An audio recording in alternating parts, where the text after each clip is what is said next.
안녕하세요. 사연을 남기는 게 처음이라 참 떨리네요. 그래도 제가 겪은 무섭고 황당한 일을 여러분과 공유하고 싶어서 용기를 내어 글을 남기기로 했습니다. 저는 프리랜서로 일러스트를 그리는 30대 평범한 대한민국 여성입니다. 제가 겪은 사연은 어쩌면 주위에서 쉽게 겪기 힘들면서도 누구나 겪을 수 있는 일인 것 같다는 생각이 들어서 사연을 올리게 되었어요. 저는 고등학교 이후로 부모님과 떨어져 지냈습니다. 시골에 외할머니가 혼자서 지내셨는데 노환으로 거동이 불편해지시면서 엄마와 아빠가 할머니를 모시게 되었거든요. 처음에는 우리 집으로 모시려고 했는데 할머니가 도시는 불편하시다고 됐다고 하셨습니다. 그렇다고 양로원이나 요양원으로 모시기에는 그때 당시에 부모님께서 좀 그러셨나 봐요. 아빠는 시골에서 한번 살아보고 싶었다며 엄마의 고향으로 귀농을 하시게 되었어요. 할머니가 살아계실 때는 실제로 농사도 짓고 할머니 댁에 사셨는데 할머니는 엄마 아빠가 내려가신 지 3년도 안 되어서 돌아가셨습니다. 부모님께서는 할머니가 돌아가셨어도 집으로 돌아오지 않으셨어요. 그 지역에 터를 잡고 작은 건물을 사셔서 카페를 오픈하셨어요. 아빠는 평생을 복잡한 도시에서 살다 보니 이렇게 조금 여유 있는 곳에서 여생을 보내고 싶다고 하시더라고요.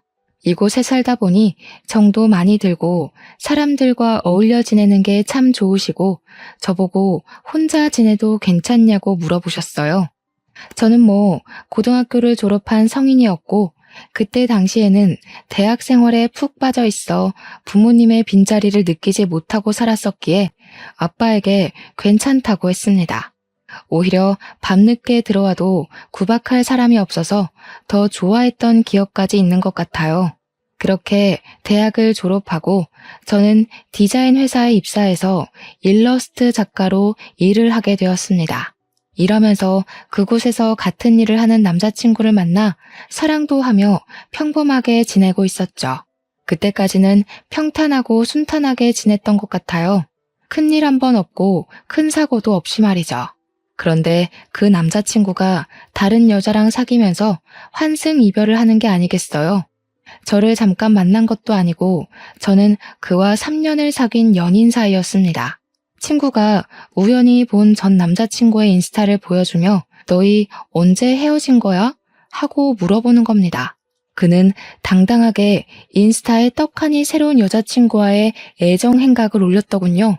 친구 덕분에 전 남자친구가 저와 헤어지고 일주일도 안 돼서 다른 여자를 사귄다는 것을 알게 되었습니다. 완벽한 환승 이별이었던 거죠. 정말 머리에 피가 거꾸로 솟아오르더라고요. 제가 이제껏 그를 사랑한 3년의 시간들이 다 허무하고 무너져 내리는 느낌이었어요. 깊은 우울증이 찾아왔습니다. 회사에서 그를 보면 손이 떨리고 분노가 치밀어 오르는데 아무 말도 할 수가 없었어요. 왜 그때는 그렇게 바보처럼 참고 있었는지 모르겠어요. 머리라도 한번 쥐어뜯어 놓아도 됐을 텐데 말이죠. 당시에 제가 그를 많이 사랑하고 믿고 있었나 봐요. 회사에서 도저히 그 사람을 보며 일을 할 수가 없었어요. 그래도 입에 풀칠은 해야 하는 상황이니 회사를 그만둘 수가 없어서 회사에 재택근무를 신청하고 부모님이 계시는 시골로 내려갔어요.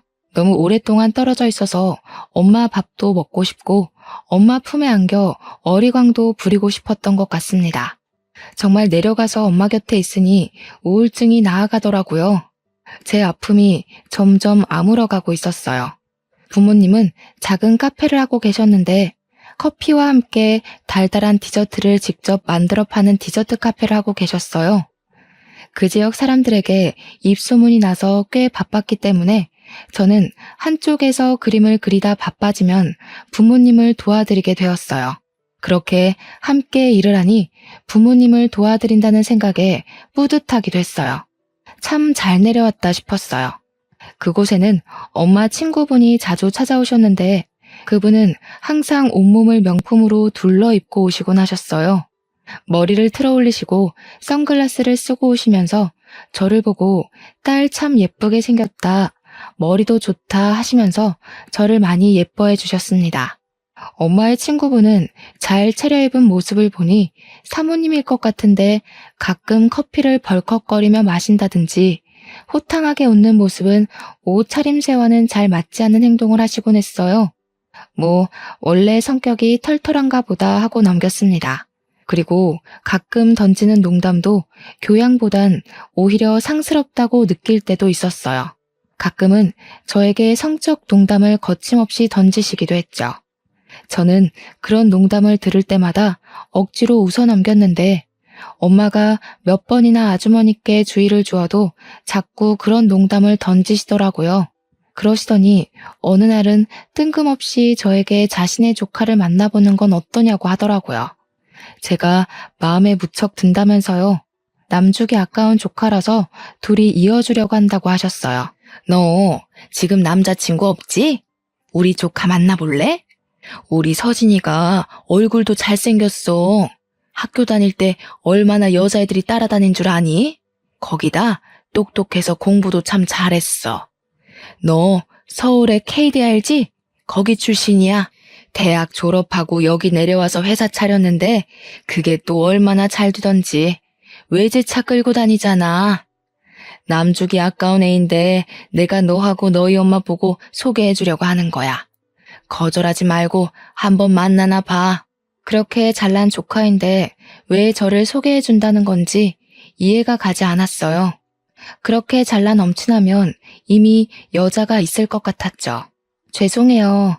제가 지금 남자친구랑 헤어진 지 얼마 안 돼서요. 지금 누구를 만나고 싶지가 않아요. 당분간 혼자 지내고 여유 생기면 그때 생각해 보려고요. 저는 아주머니께 정중하게 거절을 했습니다. 그래도 물러서지 않으시더라고요. 저에게 계속 조카를 만나보라고 설득을 하시는 겁니다. 무슨 젊은 애가 그렇게 순정을 지키고 그러니? 남들은 헤어지고 하루 만에 다른 사람 만나서 주둥이 붙이고 모텔 들어가고 난리가 나더라. 그렇게 지고지순해서 어디다 쓴다니? 남주기 아까워서 그래. 한번 만나봐. 어른이 말하면 들어야지. 그렇게 거절하는 거 아니다. 저는 난감해졌어요. 그래도 일단 거절을 했습니다. 다른 사람을 만날 마음의 여유가 정말 없었거든요. 사실 새로운 인연에 대한 두려움도 있었던 것 같아요. 그랬더니 아주머니가 얼굴이 시뻘개져서 저를 쏘아보시더라고요. 젊은 애가 꽉 막혀서 말도 안 통한다고요. 그래도 어쩌겠어요. 마음이 안 열리는 것을. 사실 아주머니 조카라는 말에 거부감이 더 들긴 했어요. 그렇게 거절을 하고 카페에서 일을 도와드리고 있는데 고상하게 생긴 할머니 한 분이 들어오시더라고요. 흰머리를 곱게 빗어넘기고 샛노란 가디건을 입으신 모습이 나이가 들어도 참 곱다 싶은 할머니셨어요. 가게로 들어오시더니 저에게 500원 복권을 내밀고서 커피 한 잔을 달라고 하시며 자리에 앉으셨어요. 저는 손에 들린 500원 복권을 보니 오래되었는지 낡고 여기저기 벗겨져 있는 것이 손때가 참 많이 탔더라고요. 저는 엄마에게 그걸 내밀었습니다. 낡은 500원 복권을 본 엄마는 익숙하신 듯 아메리카노 한 잔과 크루아상 한 개를 할머니 테이블에 내려놓으셨습니다. 제가 왜 돈을 안 받고 그냥 드리냐고 물어보니까 엄마가 저의 어깨를 토닥이며 말씀하셨어요. 돈은 나중에 손주가 한꺼번에 줘. 오시면 꼭 저렇게 드리라고 신신당부를 하더라. 예전에 커피하고 빵을 먹고 싶었는데 돈이 없으셨나 봐. 할머니 남편분께서 할머니의 손을 잡고 다방에 가서 500원 복권을 내밀며 커피를 사주셨대. 가끔 치매기가 도시면 저렇게 복권을 들고 오셔. 저는 커피를 드시는 할머니를 물끄러미 바라보았어요. 할머니는 분명 커피를 드시면서 남편분을 떠올리고 있을 거라고 생각했습니다. 그때 앞 테이블에 앉아서 커피를 홀짝이던 엄마의 친구분이 입을 실룩이시더군요. 어이구, 다 늙어서 정말 청승이지. 그러니까 늙으면 빨리 죽어야 하는 거야. 남의 영업집에 뭐 하는 건지 가족들은 치매 환자를 왜 돌아다니게 만드는지 몰라. 저러다가 사고라도 나봐. 괜한 사람들만 피해보잖아. 예, 저렇게 고운 치매도 걸리기 어렵다더라. 예전에 우리 마을의 정씨 할머니 생각 안 나? 그 할머니 맨날 우리한테 지팡이 들고 쫓아왔잖아. 그렇게 고약한 치매 아닌 거로 가족은 감사해야 하는 거야. 너는 언제적 이야기를 하는 거야? 아무튼 그 노인네도 참 고약했어. 둘이 도망가면 나만 쫓아오는 거 있지? 아무튼 늙으면 빨리 죽어야 해. 예, 정원아. 아무튼 우리 조카 한번 들리라고 할 테니까 이야기나 한번 나눠봐. 그렇게 좋은 남자 흔치 않아서 그래. 나 간다. 저는 자리에서 일어나며 고개 내밀며 괜찮다고 말하기 전에 아주머니는 쌩하고 밖으로 나가버렸습니다. 엄마는 할머니께서 커피를 다 드시자 다가가며 다시 복권을 손에 꽉 쥐어드렸습니다. 어르신, 맛있게 드셨어요? 이거 돌려드릴게요. 다음에 또 이거 들고 오셔야 커피 드실 수 있어요. 아셨죠? 이거 주머니에 챙겨드릴게요. 다음에 또 오세요. 맛있게 커피 내려드릴게요. 할머니는 환하게 웃으며 엄마의 손을 잡았어요. 새아기는 참 예뻐. 이렇게 마시는 빵하고 커피 주고 참 예뻐. 우리 손주 오면 꼭 소개해줄게. 우리 손자 참 착해. 새아기랑 잘 어울릴 거야. 내가 잘 알아. 아이 참. 어머니, 저 남편 있어요. 저기 산적같이 생긴 사람이 제 남편이에요. 손주는 더 좋은 아가씨랑 엮어주세요. 아셨죠? 다음에 꼭 다시 들리세요. 할머니는 웃으시며 카페를 나가셨어요. 엄마는 자신만 보면 새아가라고 부르며 손주를 소개해준다고 좋아하셨어요. 할머니랑 이야기하면 젊어지는 느낌이 드신다고요. 아빠는 그 모습을 보고 질투는커녕 웃음을 터뜨리셨습니다. 그리고 정말 엄마 친구인 아주머니 말대로 말끔하게 정장을 차려입고 머리에 포마드를 바른 남자가 카페로 찾아왔습니다. 그 사람은 반듯하게 생기고 호감형으로 생기긴 했었습니다. 깔끔하게 차려입은 그는 저에게 다가와서 싱긋 웃으며 인사를 건넸어요. 안녕하세요. 저희 고모 소개로 얼굴 보러 들렸어요. 괜찮은 아가씨가 있다고 하루에도 몇 번씩 전화하시는지 너무 궁금해서 안아볼 수가 있어야죠. 그런데 오길 잘했는데요. 정말 제 스타일이신 것 같아요. 잠시 이야기 나누어도 될까요? 그렇게 말하며 씩 웃는데 정말 처음에는 거부감이 밀려 들어왔어요. 어째서인지 그의 눈매는 전 남자친구의 눈매를 닮아 있는 겁니다. 웃을 때마다 밀려나는 그 눈매가 정말 꼴보기 싫었어요. 죄송해요. 전 지금 연애할 상황이 아니라서요. 이렇게 오셨으니 커피 한 잔 드릴 테니 마시고 가세요. 헛걸음하게 해드려서 죄송합니다. 남자친구랑 헤어졌다고 들었는데 그런 거면 저랑 연애하는 게 어때요? 사람에게 받은 상처는 사람을 만나야 잊히는 거잖아요. 그렇게 힘들어하지 마시고 저랑 한번 만나보세요. 저는 그 사람이랑 다르게 정원 씨를 많이 아껴드릴 수 있어요. 저는 단칼에 거절하고 돌아섰습니다. 연애는 관심 없다고 말입니다. 하지만 그는 쉽게 물러나지 않더라고요.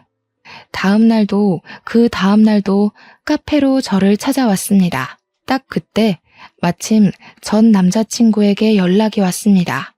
다시 시작하자고 잠시의 실수였다고 말입니다. 3년의 세월을 그렇게 허무하게 자기 손으로 찢어놓더니 다시 시작하자는 그의 말에 기가 차올랐어요. 어떻게 그렇게 갈기갈기 조각내놓고 그렇게 쉽게 말을 하는지. 제가 용서하기만 하면 된다고 하더군요. 이제야 저를 얼마나 사랑했는지 알았다나요? 저는 전 남자친구에게 개소리하지 말라고 했습니다. 다시는 너와 시작할 일 없다고 딱 잘라내버렸죠. 나중에 동료한테 들으니 전 남자친구의 새 여자친구는 금세 그를 질려하고 그대로 뻥 차버렸다고 하더군요. 제가 쓰레기 청소부도 아니고 왜 다시 그 사람을 줍겠어요? 쓰레기는 쓰레기통에 버려야지. 하지만 사람의 마음은 머리와 다르게 흘러가더군요. 저에게 용서해달라고 비는 그를 한 번만 봐줄까? 하는 간사한 마음이 들었어요. 언제부터인가 그의 연락을 기다리며 핸드폰을 쳐다보고 또 쳐다보고 있었습니다. 그때 아주머니의 조카가 와서 저를 자꾸 떠보는 겁니다.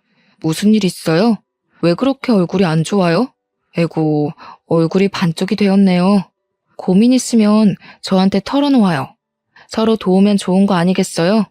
그는 전 남자친구를 닮은 눈매를 가지고 살짝 웃고 있었습니다. 저는 그를 단칼에 잘라내었죠. 닮은 것도 꼴 보기 싫어지더라고요. 아무 일도 없어요. 괜찮습니다. 걱정 안 해주셔도 돼요. 신경 써주셔서 감사해요. 이제 저 때문에 이렇게 안 오셔도 돼요. 에이, 왜 말이 그래요? 저는 커피 마시러 이곳에 오지도 못하나요? 커피도 맛있고 또 여기 디저트 직접 만들어서 맛있어서 오는 겁니다. 물론 정원 씨 보러 오는 것도 있지만 말이죠. 전 남자친구와 닮은 그를 계속 봐서일까요? 아니면 용서해달라고 계속 연락이 와서일까요? 정말 감정이 싱숭생숭해졌어요. 분명 내 감정인데 컨트롤이 안 되더라고요. 핸드폰을 들고 몇 번인가 남자친구의 연락처를 눌렀다가 놓기를 반복했습니다. 그렇게 며칠을 보내니 정말 저는 이러다가 그 쓰레기랑 다시 만날까봐 걱정돼 갔어요. 얼마나 힘들게 그를 내 머리와 가슴에서 쫓아냈는데 다시 파고 들어오는 기억을 지우기 위해 저는 그 아줌마 조카를 만나기로 했습니다. 전 남자친구를 다시 용서한다고 해도 분명 그는 다시 그런 일을 반복할 거라고 생각했거든요. 사람은 쉽게 안 변하는 거잖아요. 저와의 3년의 시간을 쉽게 버린 그였으니 저는 복수하는 심정으로 그리고 도망치듯 조카를 선택한 거였죠. 지금 그 사건을 되돌아보면 그런 마음으로 시작한 인연이 시작부터가 잘못되어서 그런 일이 일어나지 않았을까 하는 생각도 들었어요. 그렇게 연애를 시작하고 보통 우리는 저희 카페에서 시간을 많이 보내게 되었습니다. 엄마 아빠를 도와드리고 저도 일을 하고 있었으니까요. 그는 참 위트 있는 사람이었어요. 사랑한다는 말은 못하겠지만 나쁜 사람 같지는 않아 보였어요. 저는 그를 이용해 전 남자친구의 연락을 끊어낼 수 있었어요. 그것은 참 다행이었지만 그에게 처음에는 미안한 마음도 들었습니다. 그를 만난 지 한 달 정도 되었을까요? 카페에 새로운 얼굴이 나타났습니다. 그는 500원 복권 할머니와 함께 나타나서 커피를 마시며 한참을 노트북으로 무엇을 써내려갔어요. 덥수룩한 머리에 뿔테 안경을 쓴 남자는 그냥 보면 숫기 없는 고시생처럼 보였어요.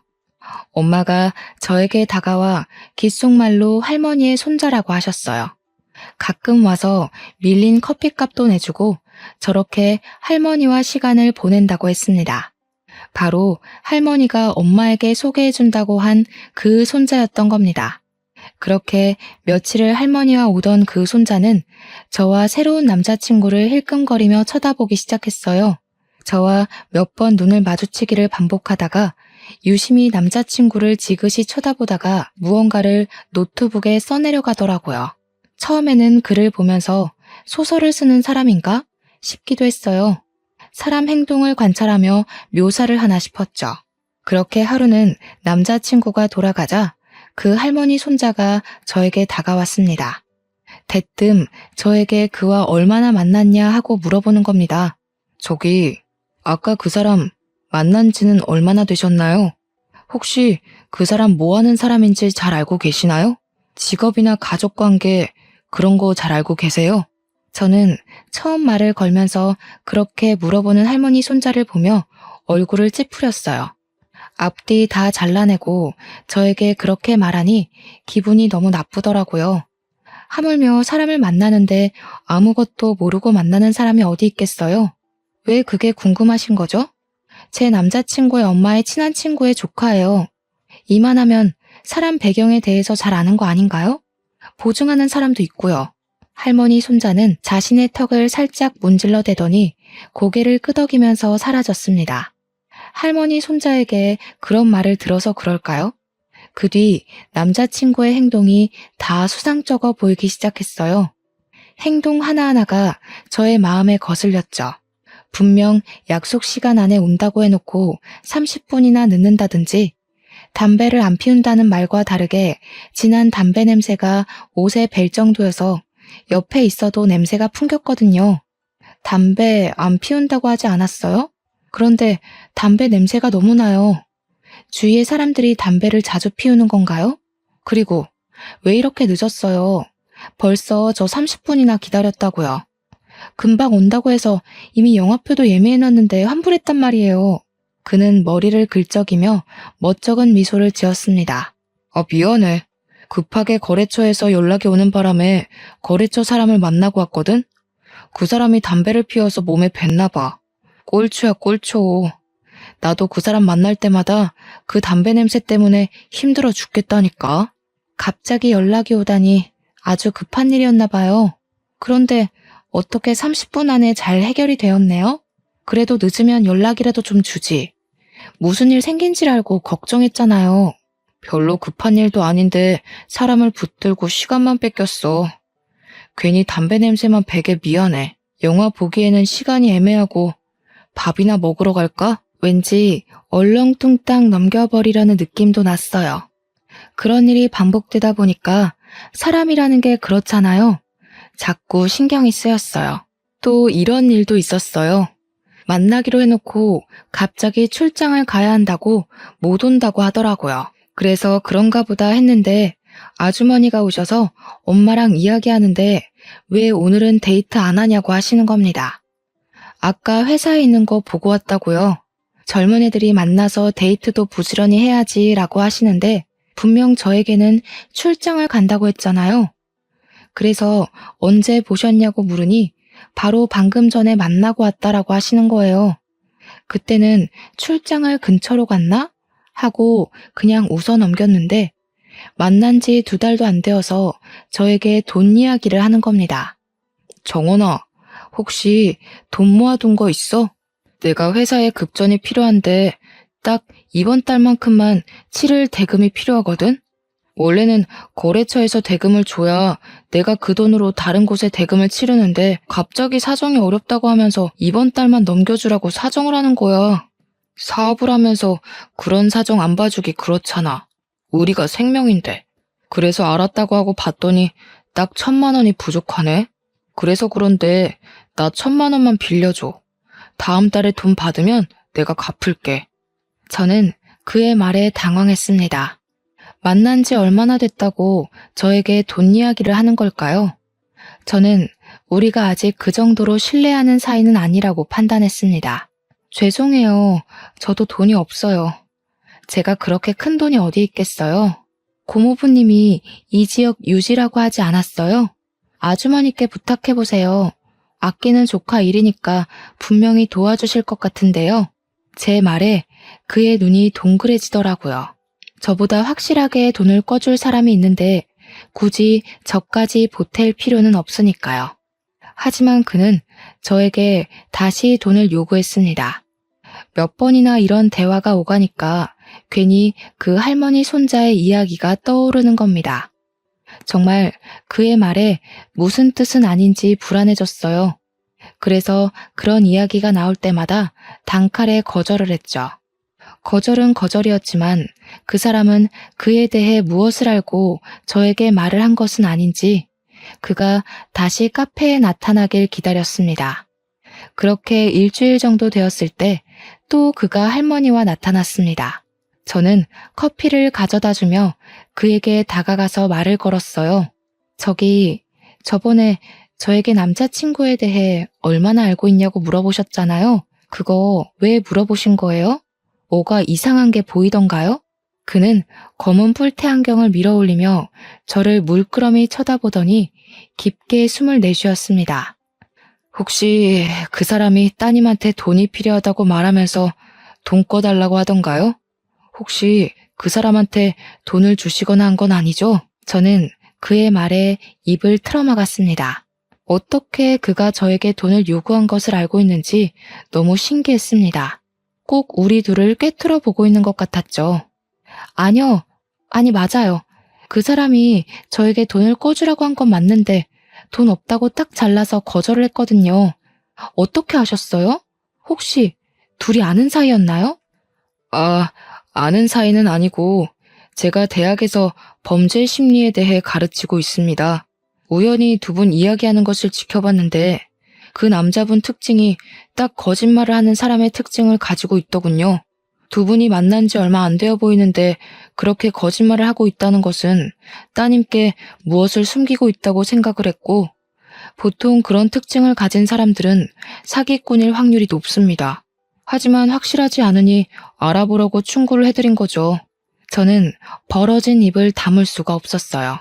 지금 만나는 사람이 사기꾼일 수가 있다니, 그 사람은 엄마의 친한 친구의 조카잖아요. 이 사람을 믿어야 하는 것인지 아니면 엄마 친구분을 믿어야 하는 건지 처음에는 분간이 되질 않았어요. 이 사람 말이 사실이라면 조카와 고모가 짜고 저희에게 사기를 치는 거니까요. 아무 증거 없이 사람을 의심하기도 그렇고 저는 다시 그에게 물어보았어요. 사기꾼인지는 어떻게 알아요? 무엇으로 구분할 수 있는 거죠? 저는 아직 그에 대해 잘 모릅니다. 아니, 사실 그냥 그 사람이 말하는 말만 믿어서 사기꾼이라는 걸 밝혀내려면 어떻게 해야 해요? 일단 그 사람의 뒤를 캐야겠죠. 처음에는 그냥 묵인하고 넘길 수도 있는 일인데 카페 사장님 따님이셔서 그냥 넘기기가 그렇더라고요. 카페 사장님께서 할머니를 잘 보살펴 드렸는데 제가 도움을 드릴 수 있는 일이면 도와드리고 싶어서 말을 꺼냈습니다. 혹시 혼자서 뒤를 캐는 게 힘드시면 제가 도와드릴까요? 저는 그 사람의 손을 꽉 잡았습니다. 제발 도와주세요. 어떻게 해야 할지 모르겠어요. 제가 다른 곳에서 만났다면 모르겠는데 엄마의 친구분의 조카이다 보니까 잘못했다가 두 분의 우정이 저 때문에 금이 갈까봐 걱정되네요. 뒤를 캐려면 뭐부터 해야 할까요? 일단 그 사람이 회사나 집이 어딘지는 알고 계시나요?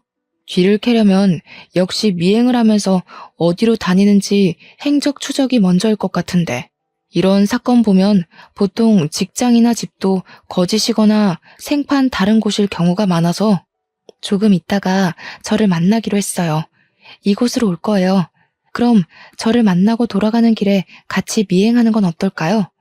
어디로 가는지 볼 수 있지 않을까요? 그가 알았다고 고개를 끄덕였죠. 곧 저의 새로운 남자친구가 저를 만나러 들어오더군요. 한번 그를 사기꾼으로 보기 시작하니 그의 행동들이 다 의심스럽게 느껴지더라고요. 정원아, 내가 이렇게 부탁할게. 나 한 번만 도와주라, 응? 이제 곧 한 달 다 되어가는데 이대로 두면 나 정말 부도 날 것 같아. 1,000만 원 가지고 부도라니 이거 너무한 것 같지 않아? 우리 사이에 1,000만 원도 융통을 못 해준다는 게 말이나 되는 거야? 나도 정말 그 정도 돈이 없어서 그러는 거예요. 차라리 빨리 은행에 가서 대출이라도 알아보는 건 어때요? 당신 정도면 1,000만 원 금방 대출될 것 같은데. 일단 은행 가서 급한 불이라도 꺼봐요. 그는 저를 보며 얼굴을 시뻘겋게 붉히더라고요. 그리고 언성이 높아졌습니다. 아니, 네 일 아니라고 말 너무 쉽게 하는 거 아니야? 너희 부모님 카페 운영하시니까 나 도와주라고 말 한번 해보든지. 네가 돈 1,000만 원만 빌려주라고 말이라도 꺼내볼 수 있는 거 아니야? 어떻게 그럴 수가 있는 거야? 어떻게 내가 이렇게 애원하는데도 안 도와줄 수가 있는 거야? 나를 사랑하긴 하는 거야? 진짜 내가 힘들어서 그래. 나 한 번만 도와주라, 응? 작은 돈이라도 괜찮아. 그럼 있는 대로 일단 도와주면 안 될까? 죄송해요. 제가 할 수 있는 게 정말 없는 것 같아요. 저희 엄마 아빠에게도 돈 달라고 말을 못 꺼내겠네요. 고모부께 말은 해본 거예요. 그렇게 급하면 일단 가서 말이라도 해보세요. 너 정말 이럴 거야? 내가 너한테 얼마나 잘해줬는데 그 정도 돈도 못 해줘? 1,000만 원이 안 되면 몇백이라도 도와줘야 하는 거 아니냐? 어떻게 한 푼도 못 준다고 그래? 정말 이 사람은 저를 돈줄로만 여기는 것 같았어요. 저는 속으로 화가 치밀어 올랐지만 아직 그에 대해 밝혀진 게 없으니 꾹꾹 참고 그 상황을 넘겨야 했습니다. 그는 화가 난다며 의자를 박차고 밖으로 나가더라고요. 그때 다른 테이블에 앉아있던 할머니 손자와 눈이 마주치며 밖으로 함께 나갔습니다. 그리고 우리는 함께 그 사람 뒤를 뒤쫓았습니다. 그 사람은 저희가 따라오는 것을 모르는지 바로 핸드폰으로 어디론가 전화를 했습니다. 그런데 전화하는 내용이 조금 이상한 거예요. 오, 자기야, 일 끝났어. 어디 있다고? 아, 거기? 아, 알고 있어. 응응, 알았어. 금방 간다니까. 걱정하지 말고 기다려. 알았어, 내가 미안해. 금방 가. 지금 그 근처야. 전화 소리만 들으면 그에게 다른 여자가 있는 게 틀림없었죠. 그리고 저희 카페에서 세 블록 정도 떨어진 식당으로 들어가는 겁니다. 다른 지역도 아니고 세 블록이면 그렇게 멀지 않은 곳이잖아요. 저는 너무 어이가 없어서 말이 안 나왔습니다. 할머니 손자와 저는 식당 쇼윈도에 고개만 살짝 내밀고 밖에서 식당 안의 상황을 지켜보았어요. 그런데 그 사람이 앉은 자리에는 30대 여자와 3살가량 되어 보이는 여자아이가 앉아 있었습니다. 그 모습을 보는데 속에서 열이 밀려 올라왔습니다. 하지만 꾹꾹 눌렀죠. 그래, 아는 지인일 수도 있지. 설마 가족이 있는 사람인데 엄마 친구분이 소개를 해주었을까 하는 생각으로 떨리는 마음을 진정시켰습니다. 한참 만에 식당에서 나오는 세 사람을 몰래 숨어서 지켜보았습니다. 여자아이는 그 사람의 다리를 꽉 부여잡고 아빠라고 불렀습니다. 붕어빵처럼 닮은 게 그의 딸이 틀림없어 보였어요. 딸아이를 번쩍 안고 볼에 뽀뽀하고 껴안아주고 한 손으로 들쳐안고는 옆에 있는 여자의 어깨를 꽉 껴안고 지나가더라고요. 저는 할 말을 잃고 아무것도 못하고 있었어요. 당장 뛰어나가서 그놈의 머리채를 잡아야 하나? 이미 딸과 아내가 있으면서 왜 나한테 이러나? 고민하고 있는데 옆에 있던 할머니 손자가 더 어이가 없는지 옆에서 육두문자를 뱉고 있는 게 아니겠어요? 정말 속이 뻥 뚫리는 듯이 너무 시원했어요. 그러면서 핸드폰으로 두 사람을 찍었죠. 나중에 혹시 증거로 삼을 수도 있다고요. 머리를 긁적이며 사실 자신은 범죄 심리가 전문이라서 이쪽은 잘 모르니 일단 찍어놓자고 하는 거예요. 그 모습이 은근 귀엽더라고요. 저를 대신해서 적극적으로 증거를 찾아주는 그의 모습이 얼마나 든든하던지. 저 혼자였으면 아무것도 못하고 부들부들 떨었을 테니까요. 우리는 계속 그 뒤를 쫓아갔습니다. 일단 확실한 증거를 잡아야 했으니까요. 그런데 주차장에서 그 여자가 딸을 태우고 그 사람의 외제차를 운전하고 휑하니 사라졌습니다. 설마 저 차도 그 사람 것이 아니었는지 입이 떡하니 벌어졌는데 더 놀랄 일은 그 뒤에 있었습니다. 그가 근처 PC방으로 성큼성큼 걸어 들어가는 거예요. 뭐 그럴 수도 있죠. 저도 일이 급하거나 친구들과 가끔 가는 곳이니까요. 문제는 그가 PC방에서 무엇을 하는가였어요. 몰래 안으로 따라 들어가 저희는 자리에 앉아 그가 무엇을 하는지 엿들었어요. 게임을 하면서 다른 사람이랑 아이템 거래를 하는 것 같았어요. 거래를 하기로 한 사람이 다른 사람이랑 더 싼 가격으로 거래를 했는지 큰 소리로 욕을 하더라고요. 점점 그의 실체를 알고 나니 나오는 건 정말 한숨뿐이었어요. 할머니 손자는 자리에서 일어나더니 PC방 사장님과 이것저것 물어보더니 저에게 다가왔어요. 사장님과 이야기해봤는데 저 사람은 이곳의 죽돌이래요. 종일 이곳에 와서 게임하고 그 아이템 팔아서 생활비 하는 것 같아요. 이곳에 자주 와서 몇 마디 하면서 이야기를 나누었다는데 아내도 지금은 사실혼 관계면서 딸도 친딸이 맞는다고 하네요. 아내는 옷가게를 하고 차는 모두 아내 것을 빌려 쓰는 것 같아요. 아내한테는 자신이 직장에 다닌다고 하고 이곳에서 아이템 팔아서 집에 조금씩 가져다 주는 것 같아요. 결국 저 사람은 저와 아내 두 사람에게 사기를 치고 있었던 겁니다. 쓰레기를 피하려다가 이번에는 더 냄새나는 똥차를 만나고 말았습니다. 순간 제 입속에 있는 육두문자가 쏟아져 나왔습니다. 그때 마침 그 사람이 아씨, 라면 왜 안 와? 하고 외치는 겁니다. 저는 알바가 들고 가는 라면을 빼앗았어요. 제가 라면을 들고 가는데 할머니 손자가 제 앞을 가로막으며 라면에 찬물을 붓더라고요. 그도 제가 무엇을 할지 알고 있었나 봐요. 저는 그 라면을 들고 가 게임을 하고 있는 그의 머리 위에 부어버렸습니다. 아, 차가워. 뭐야? 어떤 년이 지금 나한테 라면을 부었어? 야, 정신 나갔어? 또라이야? 뭐야? 정원 씨? 여기서 뭐 하는 거야? 당신이 나한테 지금 라면 부었어? 뭐야? 미쳤어? 어디서 라면을 붓고 난리야? 그동안 나를 속인 거야? 사실혼 관계 아내도 있고 딸도 있으면서 왜 나를 만난 거야? 뭐 때문에? 나를 좋아해서 만난 것도 아닌 것 같은데 왜 속인 거야? 당신 고모도 알고 있는 거지. 다 알면서 둘이 짜고 엄마랑 나랑 다 속인 거지? 그는 순간 얼굴이 시뻘개지면서 입꼬리를 비틀었습니다. 그래, 맞아.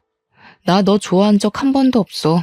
어디서 서울에서 돈 많은 애가 시골 왔다고 순진하다고 한번 꼬셔보자고 해서 만난 거야. 돈 좀 뜯어낼까 하고. 순진한 척 굴면서 뒤로는 사람 캐고 다녔냐? 예쁘다 예쁘다 할 때 가만히 엎드려서 이쁨이나 받고 돈이나 주면 그만이지. 이게 뭐 하는 짓이야? 그 사람의 손이 높이 올라가자 저는 손을 내밀어 얼굴을 가렸습니다. 그 순간 할머니 손자가 그 사람 손을 꽉 잡더니 밀치더라고요. 아, 진짜 인간 말종이 여기 있었네. 옆에서 잠자코 듣고 있으려고 해도 듣고 있을 수가 있어야 말이지. 당신 지금 누구한테 손을 올리는 거야? 어디서 함부로 여자한테 손을 들어, 양아치 같은 게. 지금 때리면 폭행죄 고소, 혹시라도 정원 씨한테 금품으로 거래한 게 있으면 사기죄 고소. 어떤 거 원해? 내가 법을 좀 알고 있어서 둘 중 하나 선택권을 주려고 하는데 원하는 대로 해줄게. 말만 해. 그는 순간 뒷걸음치면서 이를 드러내더라고요. 이 자식 뭐라고 하는 거야? 나만 뒤로 호박씨 깐 것도 아니네. 아이씨, 난 저 여자 때린 적도 없고 돈도 안 받았어. 아무 금전적인 거래도 없다고. 어디서 굴러먹던 개뼈다귀 같은 게 와가지고. 아이씨. 사과해. 정원 씨한테 사과해. 너는 남자로서 그러고 살고 싶냐? 여자한테 빌붙어서? 빨리빨리 사과 안 해? 정원 씨한테 무릎 꿇고 싹싹 빌어. 안 그러면 바로 나는 너한테 고소장 발부하라고 전화할 테니까. 할머니 손자가 핸드폰을 치켜들자 그 사람은 제 앞에 무릎을 꿇었습니다. 미안해. 정원 씨 미안해. 나도 처음부터 그럴 생각은 없었어. 고모가 하도 부탁을 하니까 당신이랑 당신 집에 돈 많으니까 한탕 해보자고. 순진한 사람들이라 쉽게 믿을 거라고. 아이씨, 생활도 어렵고 돈도 없는데 자꾸 부탁하니까 나도 하는 수 없이 그랬던 거야. 용서해줘. 제발 아내한테 비밀로 해줘. 내가 이렇게 빌게, 응? 아무한테도 말하지 말아줘. 그는 그 순간에도 아내에게 이 일이 들어갈까봐 걱정하더라고요. 어떻게 만나는 남자마다 이 모양인지. 저는 저의 다리를 붙잡는 그의 손을 발로 차고 밖으로 나왔습니다. 눈물이 흘러내렸습니다. 인생 정말 이렇게 답이 없을 수도 있을까요? 남자가 전부는 아니지만 연속으로 사람한테 대니까 진짜 죽고 싶은 맘만 들었어요. 그렇게 울면서 할머니 손자와 함께 카페로 향했는데 엄마와 그 아주머니가 같이 커피를 마시고 계셨습니다. 엄마는 울면서 라면 국물에 엉망이 된 저의 옷을 보고 벌떡 일어나셨어요. 왜 그러냐고 묻는데 저는 울먹거리며 그 아주머니에게 다가갔습니다. 저 속였어요? 서진 씨 뭐예요? 애 딸린 유부남인데 저를 왜 소개해줬어요? 사업가라는 말도 거짓말이었죠?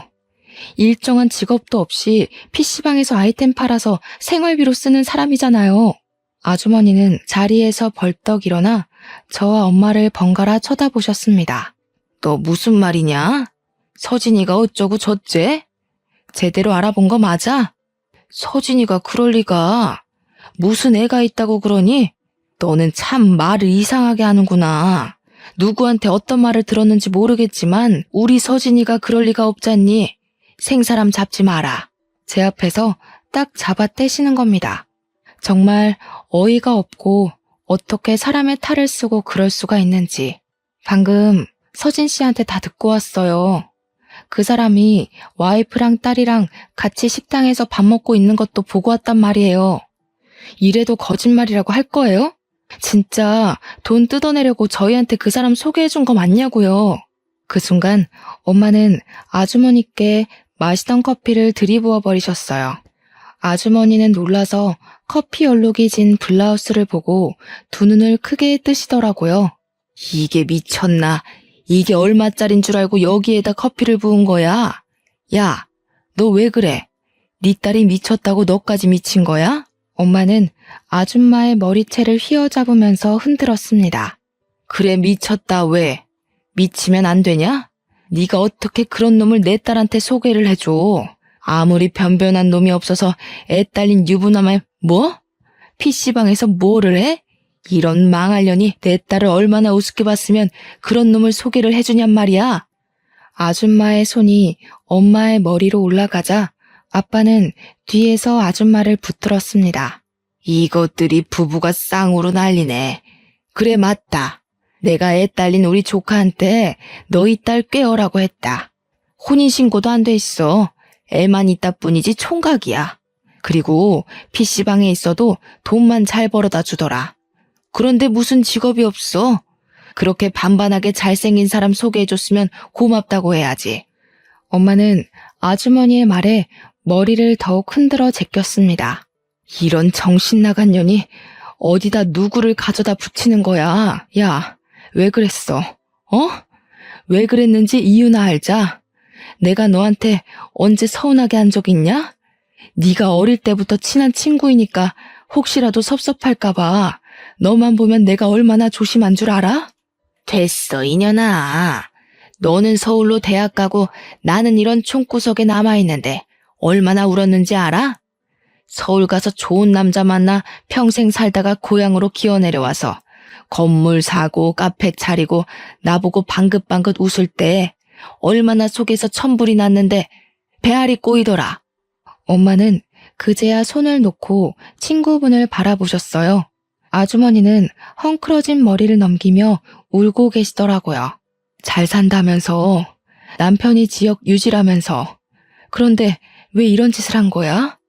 명품으로 휘감고 다니면서 나보다 팔자 더 좋은 년이 왜 이런 짓을 하느냐고.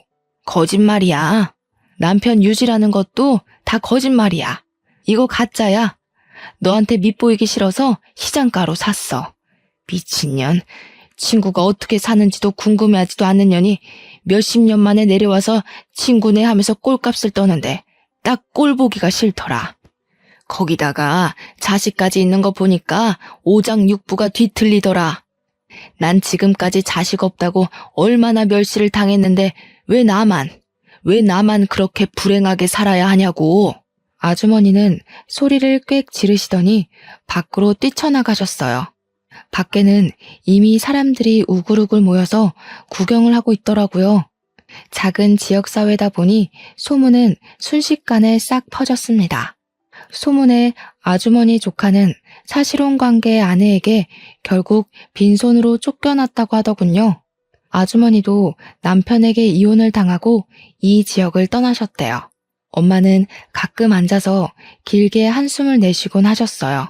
엄마의 잘못도 아닌데 뭔가 가슴에 응어리가 생기셨나 봐요. 다음에 또 할머니 손자를 보자 저는 그때 못한 감사 인사를 했습니다.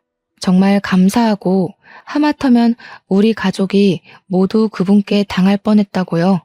그는 할머니를 보살펴 주어서 오히려 감사하다고 했습니다. 그리고 사람 겉모습뿐만 아니라 하는 행동을 잘 관찰하면서 대화를 하라고 하더군요. 그 사람이 어떤 심리 상태에서 말하는지 보인다면서요. 그는 그 후로 주말이면 할머니와 카페에 찾아와 차를 마시며 시간을 보내고 갔는데 저희는 그때마다 이야기를 나누었어요. 한동안 그렇게 지내다 그 사람이 사실은 나를 보러 오는 그거라고 말을 하더군요. 자신과 한번 만나보는 건 어떠냐고 했습니다. 저는 잠시 고민했어요. 두 남자에게 그렇게 당하고 또 연애를 한다는 게 쉽지 않았으니까요. 하지만 그는 저를 차분하게 기다려주더라고요. 괜찮다고요. 지금은 그 할머니 손자는 제 남편이 되어 있습니다. 그 사람이 아니었으면 아마 저는 평생 결혼도 연애도 포기하는 사람이었을 것 같아요. 여러분도 사람은 겉모습만 보지 마시고 가끔은 그 사람의 내면도 들여다보셨으면 좋겠어요. 상대방에게 관심을 두고 찬찬히 살펴보면 그 사람이 지금 무슨 감정으로 말하는지 알 수 있으니까요. 긴 글 읽어주셔서 정말 감사하면서 이만 글을 줄이겠습니다.